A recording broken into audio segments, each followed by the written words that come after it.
Hi friends, జ్యూసీగా ఉండే chicken fry ఎలాగో చూద్దాం. ముందుగా చికెన్ శుభ్రంగా కడుక్కొని ఉప్పు, కారం, అల్లం వెల్లుల్లి పేస్ట్, పసుపు వేసుకొని కలిపి ఒక అరగంట సేపు నానపెట్టుకోండి. నానపెట్టుకున్న చికెన్ని ఆయిల్లో వేసుకొని సిమ్లో పెట్టుకొని కొంచెం కరివేపాకు జల్లుకొని మూత పెట్టుకొని సిమ్లో పెట్టండి. తర్వాత గసగసాలు, జీడిపప్పు దోరగా ఫ్రై చేసుకోండి.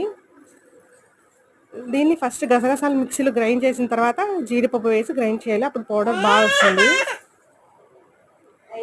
ఈ పౌడర్ని పక్కన పెట్టుకోండి. దీంట్లో పచ్చిమిర్చి, జీలకర్ర, ధనియాల పొడి, గరం మసాలా వేసుకొని ఒకసారి కలుపుకోండి. ఇది ఫ్రై చేసి పెట్టుకున్న పౌడర్ని 1 or 2 స్పూన్స్ వేసుకోండి. కొత్తిమీర జల్లుకోండి. Juicy chicken fry ready. Taste చాలా బాగుంటుంది. ఈ వీడియో నచ్చినట్టయితే please like, share and subscribe.